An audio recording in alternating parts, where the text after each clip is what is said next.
Hello everyone, welcome back to my channel. तो दोस्तों, स्वागत है आप सबका हमारे चैनल पे, जहां हम बातें करते हैं फैशन, ब्यूटी, लाइफस्टाइल, पूजा पाठ से जुड़ी हुई ऑल इन टॉपिक पर, और मैं आपके साथ शेयर करती हूँ अपनी लाइफ का एक्सपीरियंस। तो फ्रेंड, जय श्री कृष्णा, राधे राधे। कैसे हैं आप सब? आई होप आप लोग अच्छे होंगे। मैं भी बिल्कुल ठीक हूँ।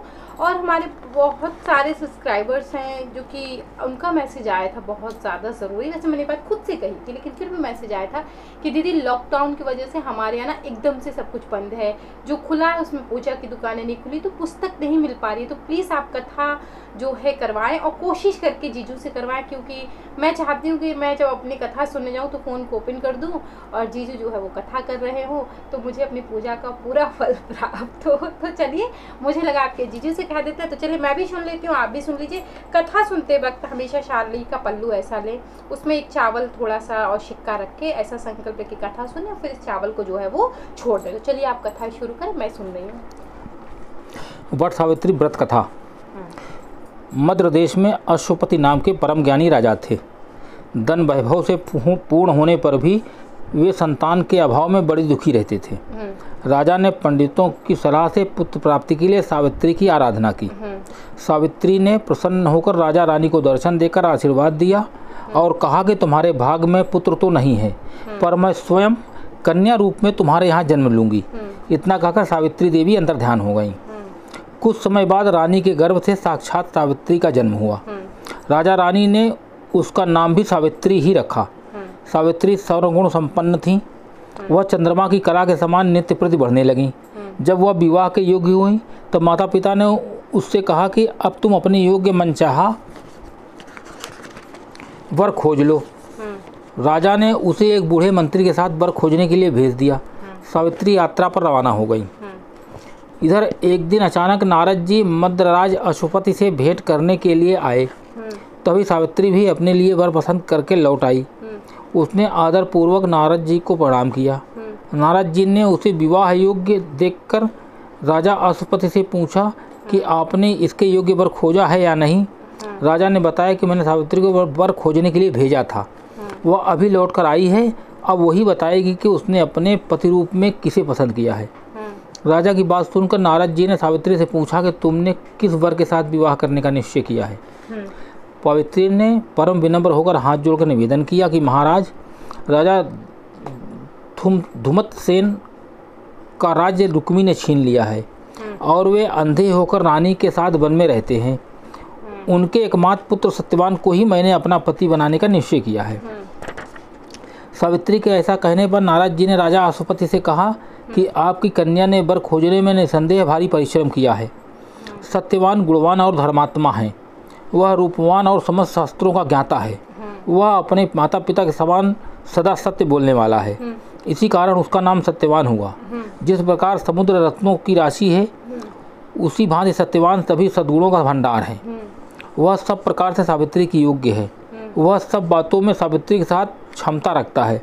इतना कुछ होते हुए भी उसमें एक भारी दोष है, जिसके सामने ये सभी गुण फीके से पड़ जाते हैं। वह अल्प आयु है और 1 वर्ष की समाप्ति पर उसकी मृत्यु हो जाएगी। नारद जी के मुख से यह वचन सुनकर राजा अश्वपति का चेहरा उदास हो गया और उनके मधुर स्वप्न नष्ट हो गए। नारद के वचन कभी मिथ्या नहीं हो सकते। ऐसा विचार कर उन्होंने सावित्री को समझाया कि ऐसे क्षीणायु व्यक्ति के साथ विवाह करना कल्याणकारक नहीं है, इसलिए कोई अन्य वर पसंद कर लो। पिता की बात सुनकर सावित्री ने कहा कि अब मैं शारीरिक संबंध के लिए तो कभी मन में भी किसी अन्य पति के खोजने का विचार नहीं कर सकती। कोई भी संकल्प पहले मन में आता है, फिर वाणी से कहा जाता है, कहने के पश्चात उसे करना ही होता है, चाहे वह शुभ हो या अशुभ। मैंने जिसे एक बार अपने मन से पति स्वीकार कर लिया है, वही मेरा पति होगा।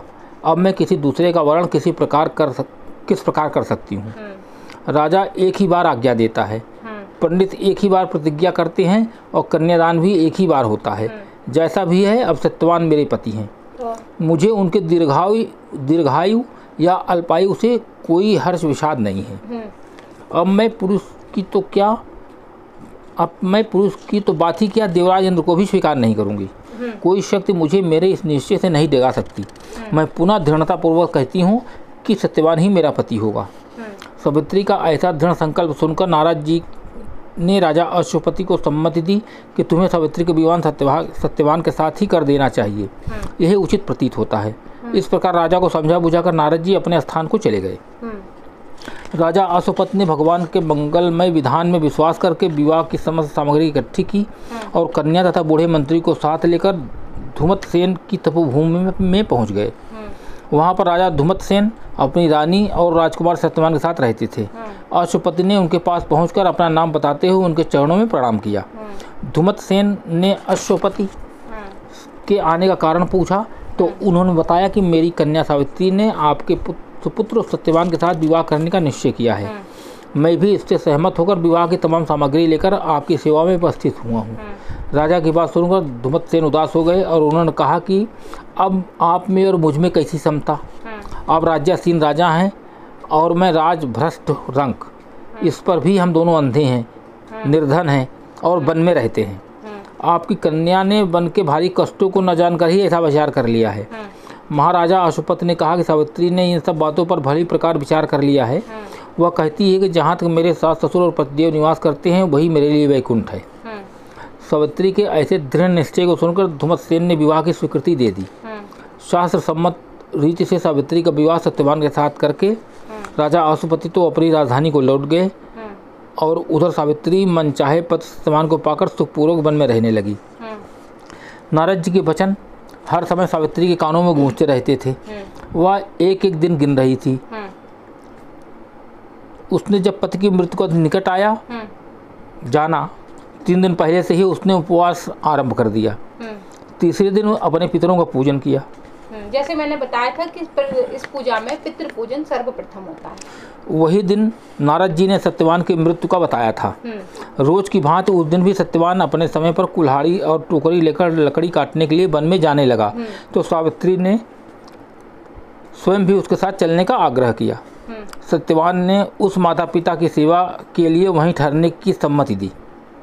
तब सावित्री अपने सास ससुर से सत्यवान के साथ वन में जाने की आज्ञा ले आई और उसके साथ वन को चलने की तैयारी की। सत्यवान ने वन में पहुंचकर फल फूल तोड़े और बाद में लकड़ी काटने के लिए एक वृक्ष पर चढ़ गया। वृक्ष के ऊपर ही सत्यवान के सिर में भारी पीड़ा होने लगी। वह वृक्ष से नीचे उतर आया और सावित्री की जंघा पर अपना सर रखकर लेट गया। कुछ देर बाद सावित्री ने अनेक दूतों के साथ यमराज को हाथ में पाश लिए हुए देखा। पहले तो यमराज ने सावित्री को दैवी विधान कहकर सुनाया और फिर वे सत्यवान के अगुष्ठ मात्र जीव को लेकर दक्षिण दिशा की ओर चले गए। सावित्री भी यमराज के पीछे पीछे चलने लगी। जब बहुत दूर तक भी उसने यमराज का पीछा न छोड़ा तो उन्होंने उससे कहा कि हे पतिव्रते, जिस सीमा तक एक मनुष्य दूसरे मनुष्य का साथ दे सकता है वहां तक तुमने पति का साथ दिया। अब तुम घर लौट जाओ। सावित्री ने कहा, धर्मराज, जहाँ मेरा पति जा रहा है वहीं मुझे भी जाना चाहिए। यही सनातन धर्म है। पतिव्रत के प्रभाव और आपकी कृपा से कोई भी मेरी गति नहीं रोक सकता। सावित्री के ऐसे धर्मपूर्ण वचन सुनकर यमराज ने प्रसन्न होकर उसे एक वर मांगने के लिए कहा। सावित्री बोली कि मेरे सास ससुर वन में रहते हैं और अंधे हैं। मैं आपसे यही मांगती हूँ कि उन्हें दिखाई देने लगे। यमराज ने ऐसा ही हो कहकर उसे पुनः लौट जाने की सलाह दी। यमराज की बात सुनकर सावित्री ने कहा, भगवान, जहाँ मेरे पतिदेव जाते हों वहाँ उनके पीछे पीछे चलने में मुझे भी कष्ट या परिश्रम नहीं है। पति परायण होना मेरा कर्तव्य है। आप धर्मराज हैं, आप सज्जन हैं। सत्पुरुषों का समागम भी तो कुछ कम पुण्यों का फल नहीं है। सावित्री के ऐसे धर्मयुक्त और श्रद्धापूर्ण वचन सुनकर यमराज ने फिर कहा, सावित्री, मैं तुम्हारे वचनों से बहुत प्रसन्न हूँ। तुम मुझसे एक वरदान और मांग सकती हो। सावित्री ने कहा, राजा धुमतसेन का राज्य छिन गया है, उसे वे पुनः प्राप्त करें और धर्म में उनकी सदैव प्रीति रहे। यही वरदान मुझे दीजिए। यमराज ने वरदान देकर पुनः उनसे लौट जाने के लिए कहा, किंतु वह न मानी और बराबर पीछा करती रही। उसकी ऐसी दृढ़ पतिभक्ति देखकर यमराज ने प्रसन्न होकर उसे तीसरा वरदान देने की इच्छा प्रकट की। तब सावित्री ने अपने पितृकुल की भलाई को दृष्टि में रखकर 100 भाई होने का वरदान मांगा। यमराज ने सहर्ष से वरदान भी दिया।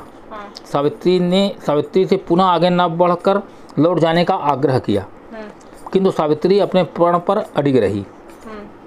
सावित्री की ऐसी निष्ठा और दृढ़ संकल्प देखकर यमराज का हृदय पसीज गया।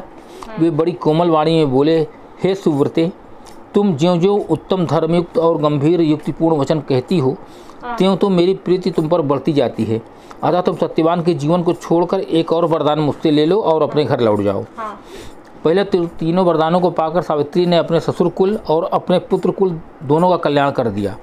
अब केवल अपनी ही भलाई का प्रश्न सम्मुख था। पतिपरायण नारी को अपने पति की आयु वृद्धि के अतिरिक्त और क्या फल कामना हो सकती है। यही सोचकर सावित्री ने सत्यवान से 100 पुत्र होने का वरदान मांगा।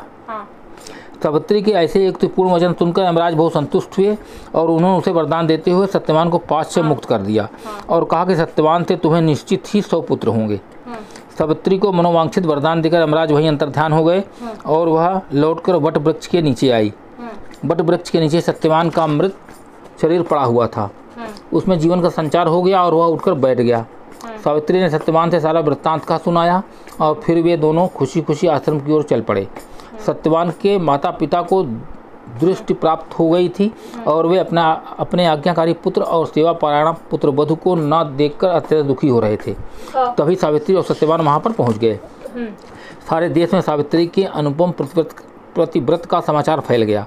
प्रजाजनों ने महाराजा धुमतसेन को ले जाकर आदर पूर्वक राज सिंहासन पर बिठाया। सावित्री के पिता आशुपति को भी 100 पुत्र प्राप्त हुए और सावित्री सत्यवान ने भी 100 पुत्र प्राप्त करके दीर्घायु तक राज्य होगा और अंत में वैकुंठ सिधारे। प्रत्येक सौभाग्यवती स्त्री के लिए यह व्रत करना आवश्यक है। तो क्या कहेंगे, श्री हरि विष्णु भगवान की जय जय। तो फ्रेंड्स, ये कथा जो है मैंने आपको सुनवाई, मुझे देते हैं, और जो कथा मैंने आपको सुनवाई, आप चाहें अगर जैसे कि आपके पास किताब नहीं है, किसी कारण पुस्तक नहीं उपलब्ध हो पा रही, तो आप क्या करिएगा, इसी को मतलब वीडियो को आप चाहें तो ऑन डाउनलोड करके इसे ऑन कर लीजिएगा। तो आपको कथा पढ़ने की आवश्यकता ही नहीं पड़ेगी। मैं हूँ जैसे कि मैं हर कथा में होके भरती रहती हूँ। सब लोग कहते हैं आप दीदी बड़े अच्छे से कथा सुनती हैं, तो जी हाँ, और इनकी रिकॉर्ड मेरे पास लगभग हर कथा होती है, क्योंकि जब ये कथा बोलते हैं तो मैं फ़ोन का रिकॉर्डर ऑन कर लेती हूँ और उसे सुन लेती हूँ। वो इसलिए कि मान ली कभी ये व्यस्त हैं तो मुझे कथा सुनाने वाला कोई नहीं रहता, तो मैं उसे ऑन कर लेती हूँ। और साथ ही आप जैसे कि मान लीजिए परिक्रमा लगा रहे हैं, कोई नहीं, अकेले ही पूजा कर रहे हैं, तो बस आप कान में ईयरफोन लगाइए और गोल गोल घूमिए और कथा सुनते रहिए। तो बहुत आसान सी विधियाँ हैं। आशा करती हूँ कथा आपको अवश्य पसंद आएगी। आपके जीजू सुनाती हूँ तो मैं कोशिश यही चाहती हूँ आप लोगों से कि आप इस वीडियो को ढेर सारा प्यार दें ताकि इनको अच्छा लगे। वैसे तो मेरी जिद से बैठ जाते हैं, तो आप लोग भी थोड़ा सा जिद करिए। तो फ्रेंड्स, मैं मिलती हूँ विद न्यू वीडियो, तब तक के लिए जय श्री कृष्णा, राधे राधे। और जो है आप लोग कथा सुनिए, जो व्रत कर रहे हैं मुझे बताइएगा ज़रूर कमेंट बॉक्स में। आप मुझे इंस्टा पे ज्वाइन भी कर सकते हैं। मेरा इंस्टाग्राम हैंडल है शिवा वकाई की लिंक आपको डिस्क्रिप्शन बॉक्स में मिल जाएगी। तो मैं मिलती हूँ विद न्यू वीडियो, तब तक के लिए बाय बाय।